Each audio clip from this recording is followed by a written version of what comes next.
제가 오늘 주보를 찍어서 올리지를 않았네요. 오늘 말씀의 제목은 문제를 극복하는 비결입니다. 오늘 본문을 보면 아랍 나라가 나오는데 그 아랍 나라는 지금의 그 시리아에 있던 나라였습니다. 이 나라는 유대의 그 다윗 왕 시대부터 다투어왔던 나라였는데 이 아랍은 당시 상당한 국력을 가지고 있었기에 이스라엘에 큰 영향을 미치고 있습니다. 이 본문 속에서 나오는 나아만이라는 사람은 아람 왕의 군대 장관이었습니다. 그러니까 지금 그 아람이라는 큰 국력을 갖고 있었던 나라의 총사령관으로 우리가 보시면 됩니다. 그는 아람 왕의 그 총애를 받고 있었던 인물이었고, 또한 그런 만큼 나아만은 절대 권력을 지니고 있었고, 또한 이스라엘과 사마리아를 힘으로 제압할 수 있는 힘 또한 지니고 있었습니다. 그런데 그로서도 해결할 수 없는 문제가 있었습니다. 그것은 바로 불행하게도 나아만이 한센병에 걸려 있었다는 겁니다. 그때 나아만의 집에 이스라엘 소녀 하나가 종으로 일하고 있었는데 그 나아만 아내의 시종이었습니다. 그 소녀가 나아만에게 4절에 보면 나아만이 나병을 앓고 있을 때 이렇게 말합니다. 사마리아에 계신 선지자 앞에 나아가면 병을 고칠 수 있습니다. 절박했던 그 나아만이 그 소녀를 통해 병을 고칠 수 있는 방법을 전해 듣게 되는 겁니다. 근데 참 놀라운 것은 나아만이 그 보잘것없는 소녀의 말을 믿고 이스라엘 선지자를 찾아간다는 겁니다. 왜 그렇냐면 그에게는 이처럼 정말 절박한 상황이 없었기 때문에 그렇습니다.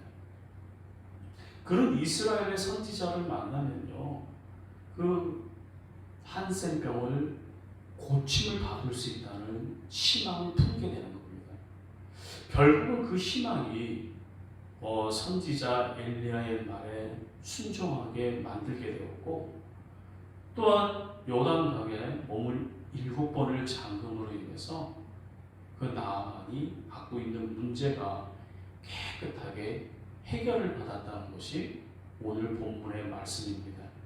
그러면 여러분, 우리가 이 본문 속에서 얻을 수 있는 교훈이 있습니다. 그 첫 번째 교훈은요, 문제라는 것은 어느 누구에게나 다 닥치거나 일어날 수 있다는 겁니다. 여러분, 이 문제라는 그 사전적 의미를 여러분 아십니까? 문제라는 그 사전적 의미는요, 해결하기에 어렵거나 대응하기 곤란한 일이라고 명기되어 있습니다.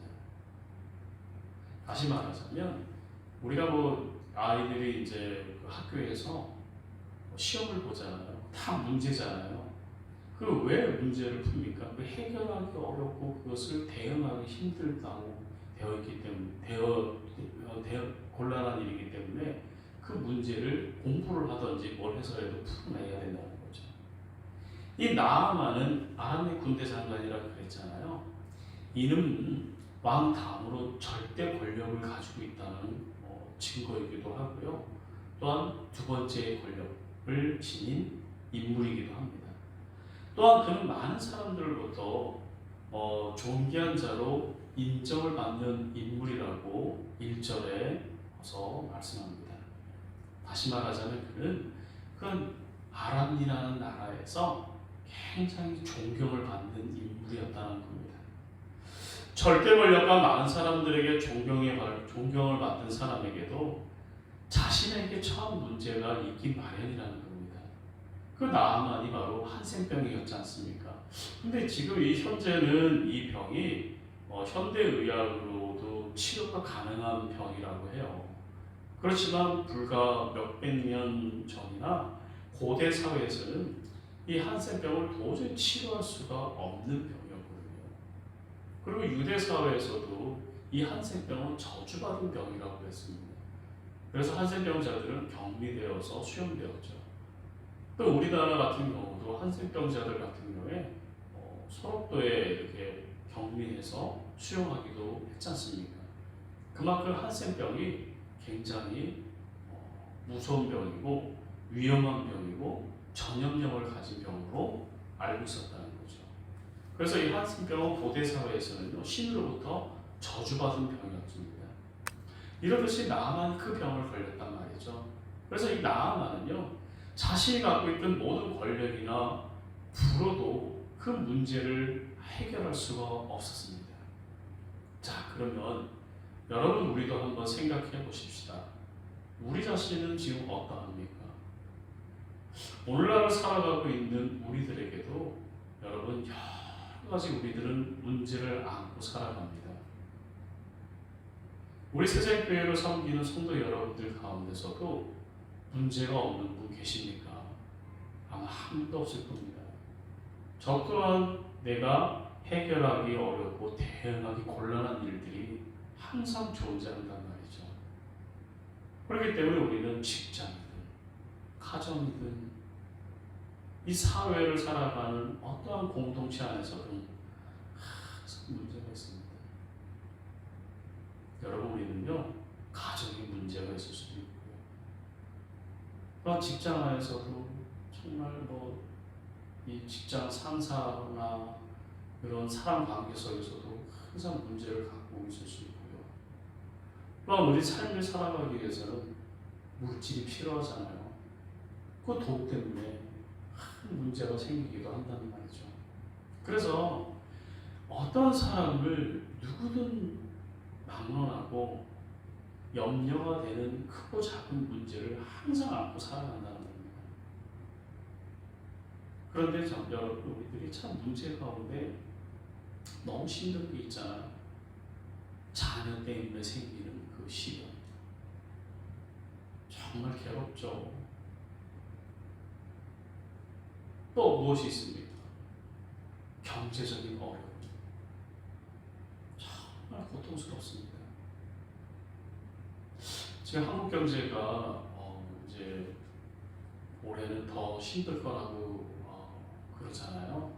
근데 이게 지금 세계적인 글로벌 경기 위기가 왔기 때문에 우리나라도 마찬가지로 경제적으로 어려움을 겪을 수밖에 없습니다. 그래서 지금 인플레 현상이 일어나잖아요. 계속 물가는 상승하고 돈의 가치는 떨어지고 금리는 인상되어져 가고, 그래서 서민 경제가 갈수록 지금 어려움을 겪을 수밖에 없는 그런 상황입니다. 여러분, 인플레 현상이 일어나고 경제가 어려우면 누가 가장 어려운지 아십니까? 바로 경제적인 취약계층이 가장 힘듭니다. 많은 돈을 벌어들일 수 없기 때문에 그렇죠. 돈이 많은 사람들은 경제적인 어려움을 닥쳐도 충분히 살아낼 수가 있어요. 하지만 사회적인 약자나 취약계층들은 경제적인 어려움이 올수록 더 생계가 힘들어진다는 겁니다. 그런 어려움을 또 있죠. 또한 신체적인 질병을 갖고 있잖아요.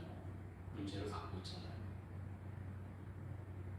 여러분도 우리가 신체적으로 몸이 아프면 또 얼마나 괴롭습니까? 저 같은 경우도 건강관리에 좀 많이 이렇게 신경을 쓰는 편이거든요. 근데도 절제가 안 될 때가 참 많아요. 그래서 이렇게 좀 위급한 상황이 오면 그 문제의 심각성을 느끼게 돼서 더 조심하게 되더라는 거죠. 그리고 그 문제의 심각성을 알고 있으면서도 그것을 인지하지 못하고 가면은 더 큰 병을 유발할 수밖에 없다는 겁니다. 여러분, 우리가 큰 병을 앓게 되면 그것처럼 또 고통스러운 일도 없습니다. 이렇듯이 우리가 인생을 살아가는 과정들 속에 보면 모든 사람들은요, 피할 수 없는 문제를 항상 가지고 살아요. 자, 그러면 우리가 한번 생각해 보십시다. 인간이라는 것은 남녀노소 빈부귀천을 떠나서 모두가 다 문제를 안고 살아간다면 그 문제의 해결 능력이 과연 누구에게 있겠느냐는 겁니다. 인간이라는 것은 여러분 유한한 존재에 지나지 않습니다. 그래서 인간에게는 항상 한계점이 있어요. 한계점이. 근데 하나님은 어때요? 유한한 존재가 아니죠. 하나님은 무한한 존재입니다. 모든 것을 행할 수 있고요. 모든 것을 다 해결할 수가 있습니다. 그래서 여러분, 인간이 갖고 있는 모든 문제의 능력의 해결점은 바로 하나님께 있습니다. 인간을 창조하신 분이 누굽니까? 하나님입니다. 그래서 인간을 가장 잘 아는 분도, 인간의 그 인생도, 인간의 그 문제도, 모든 것을 해결할 수 있는 것은 하나님께 있는 겁니다. 우리가 본문 10절에 하나님의 사람 엘리사가 사람을 시켜서 나아만에게 요단강으로 가서 몸을 7번 씻으면 깨끗하게 될 것이라고 했습니다. 그러나 나아만은 이 말을 듣고 화가 나서 발길을 돌립니다. 왜 그러냐면 이 요단강은 이렇게 우리가 생각하는 것처럼 한강처럼 큰 그런 강이 아니에요. 요단강은 우리나라로 생각해 본다면 개울물과 같은 강입니다. 아주 그냥 깊이도 깊지 않고 이렇게 아주 폭도 좁은 그런 강이에요. 우리가 봤을 때 그 강이라고 말을 할 수는 없어요. 요단강은. 근데 나아만은 엘리사가 직접 자신을 만나서 이렇게 만져주든지 기도를 해주든지 어떻게 치료를 해주기를 원했는데 그렇지 않았다는 거죠. 또 자기가 생각했을 때 자신이 살고 있는 아람 나라가 강이 더 크고 넓었다는 거죠. 그렇지만 그 나아만은 너무나도 절박했다는 겁니다.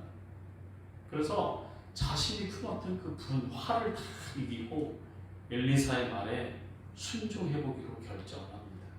그리고 요단강에 가서 몸을 7번을 잠 겁니다. 그랬더니 우리가 14절에 보니까 그의 살이 어린아이와 살같이 회복되어 깨끗하게 되었다고 알려주고 있습니다. 여러분 어린아이 살 아시죠? 어떻습니까? 굉장히 보드럽고 맨드럽고 너무나도 깨끗하잖아요. 그렇게 하나님의 말씀에 선지자의 말씀에 순종을 했더니 그런 어린아이 피부처럼 나아만이 깨끗하게 되었다는 거예요. 그런데 이게 하나님께서 치료만으로 끝난 게 아니라 하나님께서 이 치료를 하면 그냥 대충 이렇게 우리가 나이 먹은 사람도 할 수 있는데 이 치료로 끝났다는 게 아니고 하나님은요 더 좋게 하셨다는 겁니다. 그래서 우리도 이런 것이 있어요.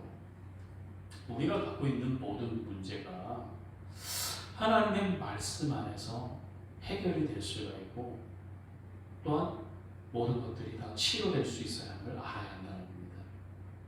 또 이 하나님의 말씀 안에서 문제 해결점을 가지고 있음을 또한 알아야 한다는 겁니다. 여러분, 제가 성경에 대해서 예전에도 말씀드린 것처럼 우리가 많은 물건이나 제품을 사용하게 되면 그 물건이나 제품을요 우리가 가장 효율적으로 사용할 수 있는 방법은 그 물건에 첨부되어 있는 사용 설명서를 볼 때 그 물건을 최대화로 잘 사용할 수가 있고 또 오래 사용할 수가 있는 거거든요. 그게 안내서죠, 안내서. 그런데 자 보십시오. 인간을 창조하신 분이 누굽니까? 하나님입니다.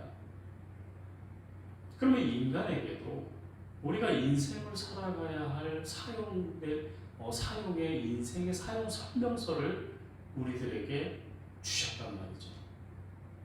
그게 뭡니까? 바로 성경입니다. 성경. 그게 바로 또한 성경이 하나님의 말씀입니다.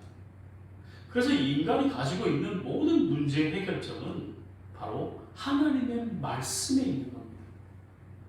엘리사가 나아만에게 명한 방법은 엘리사 자신의 생각이 결코 아니었습니다. 이는 오직 하나님의 생각이었고 하나님의 방법이었습니다.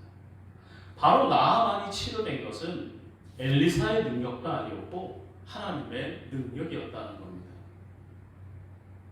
나아만이 문제 해결을 받은 방법이 또한 무엇이었겠습니까? 그는 하나님께 철저하게 순종했다는 거죠. 바로 문제 해결의 방법이 하나님의 말씀에 순종하는 거였다는 겁니다. 나아만의 병을 치유받은 것은 그가 여러분 신앙의 격이 높아서가 아니었어요. 또한 나아만이 무슨 특별하게 자격을 갖추고 있었기 때문도 아니었다는 겁니다. 그래서 나아만은 처음부터 선지자를 찾지도 않았어요. 이 5절에서 우리가 밝혀주는 것처럼 그는 북이스라엘 왕을 찾아가서 뭘 하냐면 병 낫기를 청해요. 그랬더니 어떻게 합니까? 이스라엘 두 왕국을 찾아갔던 그 왕이 야, 왜 나에게 병 낫기를 청구하냐? 그래서 어떻게 합니까? 자신의 옷을 찢는 그런 참난한 행위를 행하잖아요. 또 12절에 몸을 7번 잠그란 말에 분이 난 것을 보면 그는 그 나아만은 하나님에 대해서 전혀 알지 못한 사람임을 우리가 알 수 있습니다. 그러나 처음은 자신의 그 생각이라는 것을 항상 기준으로 삼고 있었는데 자신의 종의 공고를 가만히 생각하다가 그것을 받아들이게 되고 또한 그 종의 권고를 받아들인 것이 하나님의 말씀에 또한 순종으로 이어지게 되었다는 겁니다. 그래서 우리가 이것을 한번 보면은 우리들이 갖고 있는 그 문제라는 것도 여러분 내 생각이나 내 방법을 내려놓아야 된다는 거죠. 그리고 하나님의 방법대로 순종을 해야만 모든 것이 해결될 수 있음을 우리는 알 수 있다는 겁니다. 우리는 나아만을 통해서 두 가지의 교훈을 얻을 수가 있는데 이 첫째는 이 신앙인에게 순종이라는 것은 자신의 체면을 생각하지 않고 철저하게 말씀에 순종해야 한다는 겁니다. 마태복음 15장 26절은 보면은 흉악하게 귀신 들린 자신의 딸의 치유를 위해서 주님을 찾아가는 그 수로보니게 여인에게 주님이 이렇게 말씀하시거든요. 자신의 떡을 취하여 개들에게 던짐이 마땅하지 않다. 이 말씀 어떻게 보면 그 여인에게 주님이 왜 이런 말씀을 하셨을까? 물론 이것을 깊이 있게 우리가 또 주석서를 제가 찾아보고 내용을 봐야 되겠지만 이게 문자 그대로 해석을 해본다면요 엄청나게 모욕적인 말이거든요. 그 수로보니게 여인이 주님께 이 말씀을 이렇게 주님에 던진 말씀을 마음에 자기가 생각했다면 정말 상처받을 말이기도 해요. 그런데 어떻게 그 수로보니게 여인이 그 말씀에도 어떻게 하냐면 자신이 철저하게 체면을 다 낮춥니다. 그리고 겸손을 다해서 주님께 간구합니다. 그랬더니 어떠한 일이 일어납니까? 그 딸이 치유를 받잖아요. 귀신 들리니 깨끗하게 나음을 얻지 않습니까? 유대사회에서도 이 귀신 들렸다는 것, 정신병이라고 우리가 말할 수도 있지만 이 병도 어떻게 보면 하나의 큰 저주받은 병으로 우리가 그 당시에 여겼거든요. 심각한 병으로 볼 수 있었다는 거죠. 근데 병이라기보다 또 어떻게 보면 귀신에게 사로잡혔다고 이렇게 보기도 할 수도 있죠. 지금 같은 경우도 보면 우리가 이 정신병을 정신분열증이라고 그러잖아요. 우리가 이 정신분열병을 앓고 있는 사람들의 삶을 보면 그 가정도 굉장히 피폐해지고 힘들어지거든요. 요즘에 현대의학이 많이 발전해서 약도 처방해 주기도 하고 또 상담도 받기도 하고 그게 아니면 어떤 좀 좋은 시설에 가서 이렇게 삶을 살아갈 수 있는 방법도 있지만 그때 당시에는 많은 사람들에게 저주받았던 그 또한 귀신을 들인 병이었기 때문에 사람들에게 배척과 또한 비난과 또한 여러 가지 순환을 많이 겪었을 거라는 겁니다. 그런데 그것을 여러분 오직 하나님께서 주님을 찾아가서 자신이 강구함으로 인해서 그 딸의 병이 나으러졌다는 겁니다. 주님께 그런 모욕적인 말을 들었음에도 불구하고 자신의 체면을 다 낮추고 버리고 오직 겸손하게 주님의 말씀에 순종했다는 거죠. 두 번째 우리가 나음을 통해서 얻을 수 있는 경험은요, 이 신앙인이라는 것은요 항상 보면 좋은 충고에 귀를 기울일 줄 알아야 한다는 겁니다. 이 충고에 귀를 기울일 줄 아는 것이 이 나아만에게 본받을 큰 장점 가운데 하나입니다. 3절에 보면 그 하찮은 계집 쪽의 말에도 귀를 기울였잖아요. 이것은요 또 13절에 보면 자기 수하에 있는 그 종들의 충고도 다 받아들이지 않습니까? 이 나하만 여러분 그 아람의 나라의 절대 권력자 가운데 두 번째 권력을 가진 분이라고 제가 말씀을 드렸잖아요. 왕 다음에 큰 권력을 가진 사람이라고 말씀드렸잖아요. 그런 사람이 여러분 자신이 수하에 있는 부장들도 아니고 그냥 자신 집을 돌보는 시녀의 말, 그때는 종이에요. 종의 말을 이렇게 귀를 기울이고 그의 얘기를 따라준다는 것, 말을 따라준다는 것은요, 이거는 보통으로 행할 수 있는 것은 아니거든요. 그리고 어떻게 보면 여러분 우리가 참 중요한 것이 있어요. 우리가 일반적으로 신앙인에 대해서 우리는 남이 행하는 충고를 굉장히 듣는 것을 싫어하는 경우가 너무나 많습니다. 저 또한 마찬가지거든요. 누군가가 나에게 목회는 어떻게 해, 이렇고 저렇고 저렇고 하면 어쩔 때는 제 자신 스스로가 참 교만한 마음이 생겨가지고 그 충고와 또 그런 말에 별로 이렇게 막 기분이 또 상하기도 하고요. 귀를 기울여 듣지 않을 때가 더 많아요. 왜 그러냐면 내가 이제 그 사람보다도 못한 것이 없는데 라는 교만한 마음을 갖고 있기 때문에 그럴 때가 많더라는 거죠. 그런데 곰곰이 생각해 보면요, 우리가 여러 사람의 그 의견이나 나보다 격이 높은 사람이든 나보다 격이 낮은 사람이든 간에 그 사람들이 행하는 어떤 충고를 정말 귀담아 들어야 될 필요도 있다는 거죠. 그게 바로 또 어떻게 보면 겸손할 수도 있어요. 근데 나아만이라는 그 사람이 정말 본받을 점이 그 자신의 격이 그렇게 높음에도 불구하고 정말 하찮게 여겨지는 그 사람들의 말을 충고를 기울여 들을 줄 알았다는 겁니다. 그렇기에 그가 정말 어떠한 일을 겪습니까? 하나님의 은혜와 은총을 잊게 되어서 자신이 갖고 있는 한 생명이 치료되는 놀라운 은혜와 기적을 맞이하게 된다는 거죠. 여러분, 우리가 인생을 살아가면서 누구에게나 다 문제가 발생됩니다. 문제를 안고 살아가지 않는 사람은 없습니다. 오늘은 우리가 설 명절입니다. 여러분들 가정에 지금 각자가 계실 건데 가정에도 형제 자매님을 만났을 때도 또 문제가 발생될 수 있잖아요. 여러분들 지금 경제적으로나 또한 신체적으로 또 자녀 때문에 마음 아파하시고 또 그 문제를 해결하기 위해 동분서주하시는 분도 계시잖아요.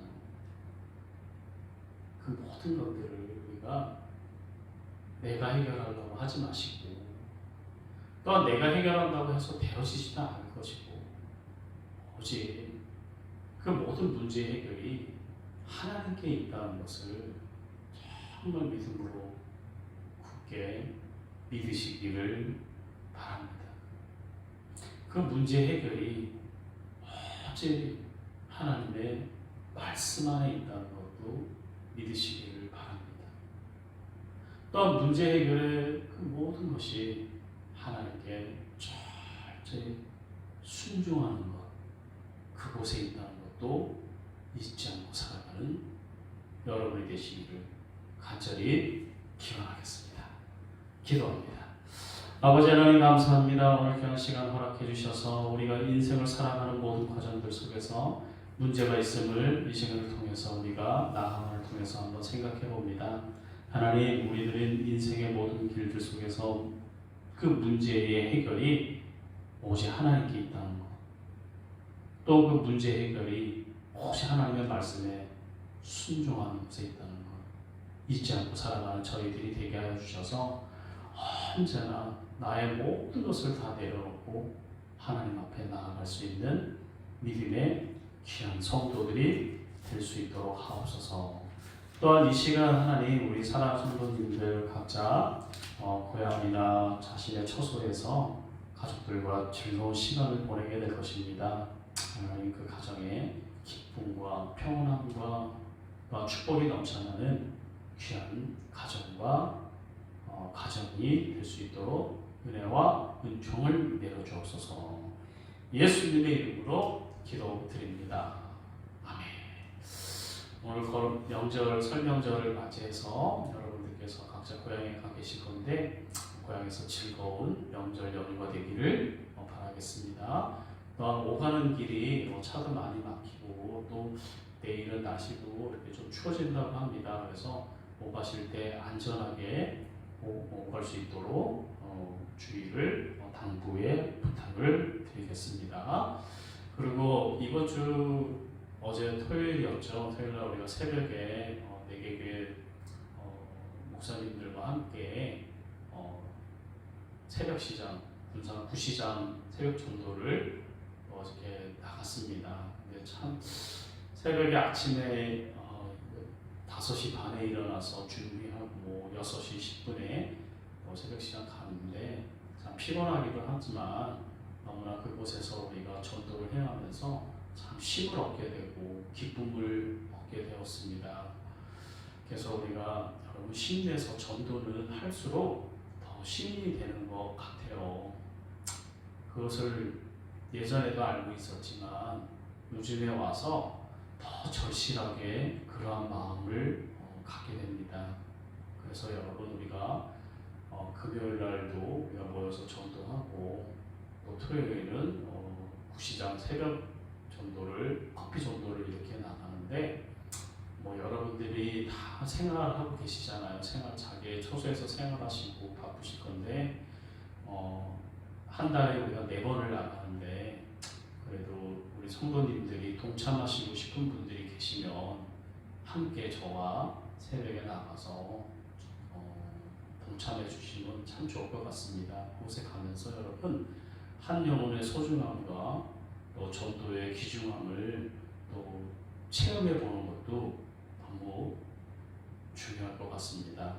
그리고 우리 교회도 전도지를 새롭게 또 제작을 했습니다. 제가 저 뒤에 있어서 가져오지 못했는데 그 전도지에 이제 QR코드도 있고 그래요. 그래서 그 QR코드로 들어가 보면 연예인들의 간증, 신앙 간증이 이렇게 뜨고 신앙에 대해서 그분들이 어떻게 하나님을 알게 됐는지 그런 내용들이 나와 있습니다. 물론 저는 개인적으로는 제 신앙관에서는 연예인들의 신앙 간증이나 이런 것도 중요하지만 그분들의 영향력이 있어서 중요할 수도 있지만 그렇게 제가 그것을 추구하고 그러지 않거든요. 저는 복음이라는 것은 행복하세요, 기뻐하세요, 즐거워하세요 이거는 제가 생각하는 복음이 아닙니다. 저는 오직 예수 그리스도가 복음이고요. 예수 그리스도 안에만 오직 진리가 있습니다. 그리고 예수 그리스도 안에만 여러분 무엇이 있습니까? 오직 생명이 있고요.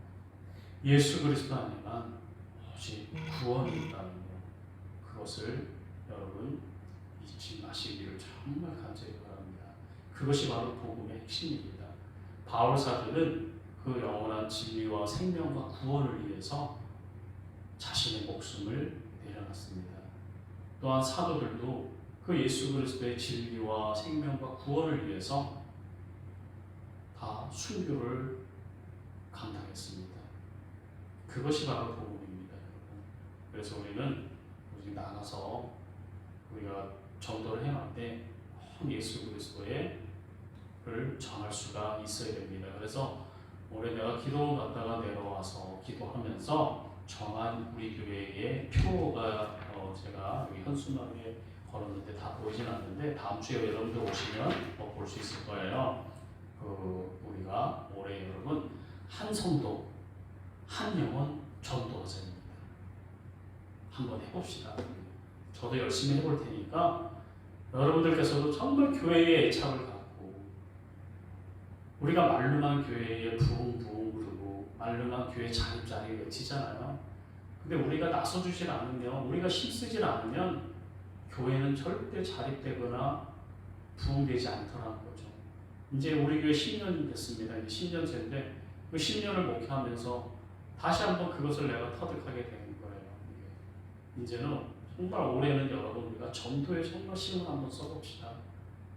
우리 교회 너무나 열악한 거 아시잖아요. 또 우리 교회 성도님들 신앙이 굉장히 미약한 것도 여러분 아시잖아요. 우리 임원들부터라도 열심히 우리가 힘을 내서 정말 한 성도 한 영혼 전도하기 위해서 노력할 수 있는 우리가 되시기를 간절히 소망하고 소원하고 바라겠습니다.